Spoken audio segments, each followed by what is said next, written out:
नमस्कार दोस्तों, study centre के यूट्यूब चैनल पर आपका स्वागत है।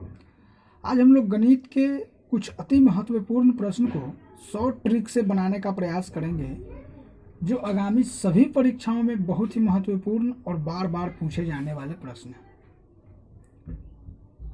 चलिए दोस्तों, पहले प्रश्न की ओर चलते हैं। हमारा पहला प्रश्न है, √128 प्लस √72 बटा √32 का मान क्या है। देखिए दोस्तों, प्रश्न बहुत ही सिंपल है और इसको बनाने का तरीका भी बहुत सिंपल होना चाहिए और कम समय में बनना चाहिए, जिससे कि आप एग्जाम में इस तरह के प्रश्न को जल्द से जल्द सॉल्व कर सकें। तो इसके लिए ज़्यादा कुछ करने की ज़रूरत नहीं है। क्या करेंगे, देखिए 128 को हम क्या लिख सकते हैं, √64 गुना 2 लिख सकते हैं, 4 दूना को 8, 6 दूना को 12 प्लस 72 को क्या लिख सकते हैं, √36 गुना 2 लिख सकते हैं। ठीक है दोस्तों, बटा 32 को क्या लिख सकते हैं, √16 गुना को 2 लिख सकते हैं। अब जरा गौर कीजिएगा दोस्तों, ये √64 है तो 8 हो जाएगा, √2 हो जाएगा, प्लस ये क्या हो जाएगा,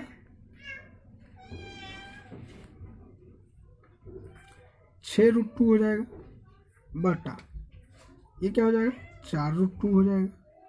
अब देखिए 8√2 और 6√2 को जोड़ेंगे तो क्या होगा, 14√2 होगा, बटा 4√2 हो जाएगा। ये √2 से रूट कैंसिल हो जाएगा, 2 सत्ते 14 और 2 दूना को 4, 7/2 बचेगा।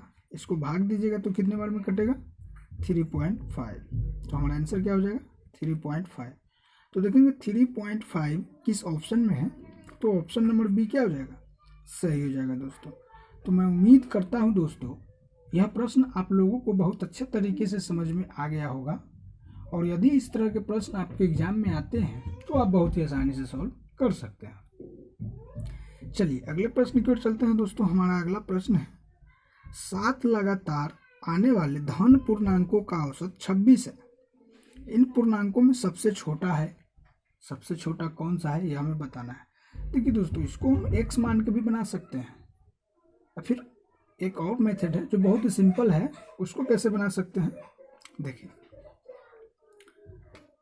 औसत का मतलब क्या होता है कि बीच वाली संख्या औसत होती है। किसी भी श्रृंखला क्रम में कोई संख्या अगर औसत है तो इसका मतलब वो बीच में है। ठीक है, 7 है, ये बीच में है तो इधर 3 हो जाएगी,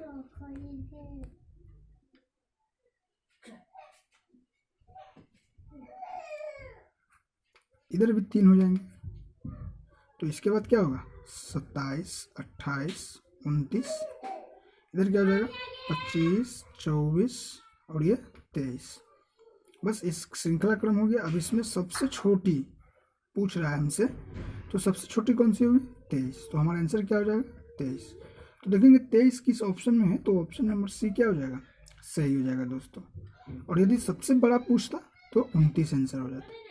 तो मैं उम्मीद करता हूं दोस्तों, यह प्रश्न भी आप लोगों को बहुत अच्छे तरीके से समझ में आ गया होगा, और यदि इस तरह के प्रश्न आपके एग्जाम में आते हैं तो आप बहुत ही आसानी से सॉल्व कर सकते हैं। चलिए अगले प्रश्न की ओर चलते हैं दोस्तों। हमारा अगला प्रश्न है, रमन एक कार्य को 30 दिनों में पूरा कर सकता है तथा अमर उसी कार्य को 15 दिनों में पूरा कर सकता है। यदि दोनों मिलकर कार्य करें तो 4 दिनों में कुल कार्य का कितना प्रतिशत कार्य पूरा हो जाएगा।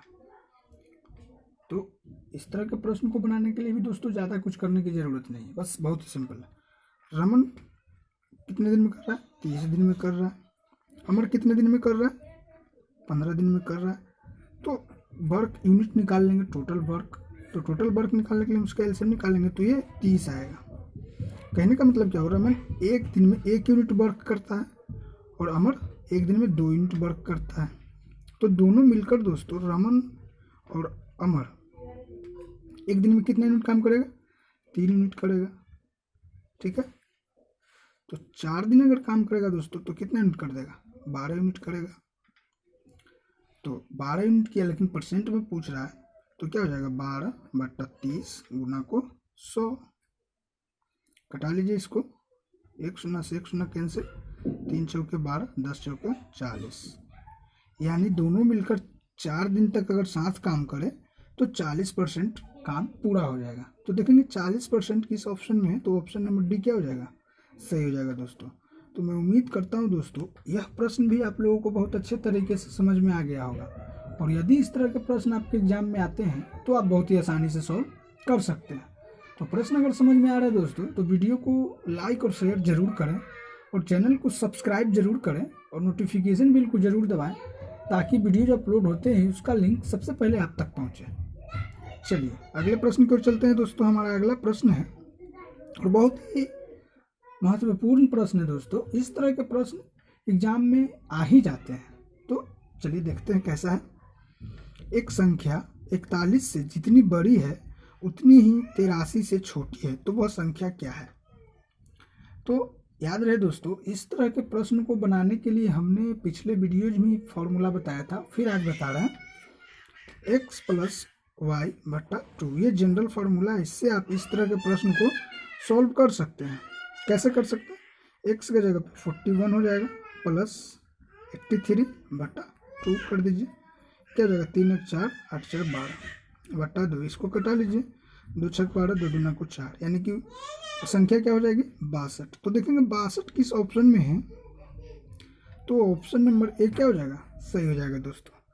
तो मैं उम्मीद करता हूं दोस्तों यह प्रश्न भी आप लोगों को बहुत अच्छे तरीके से समझ में आ गया होगा, और यदि इस तरह के प्रश्न आपके एग्जाम में आते हैं तो आप बहुत ही आसानी से सॉल्व कर सकते हैं। चलिए दोस्तों, आज का हमारा आखिरी प्रश्न और बहुत ही महत्वपूर्ण प्रश्न है।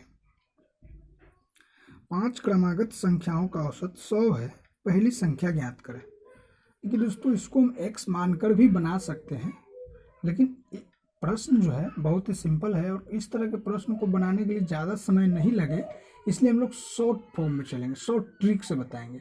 कैसे, देख लीजिए। 5 संख्या का औसत क्या है, 100 है, यानी 100 बीच में हो जाएगी, उसके बाद 2 होगा, फिर इसके बाद इसके पहले भी 2 होगी, तो 101, इधर 102, इधर 99 और इधर 98। तो पहली संख्या पूछ रहे दोस्तों, तो पहली संख्या कौन सी है, 98 है। तो देखेंगे 98 किस ऑप्शन में है, तो ऑप्शन नंबर ए क्या हो जाएगा, सही हो जाता है। यही पूछता कि दूसरी संख्या कौन सी है, तो 99 हो जाती।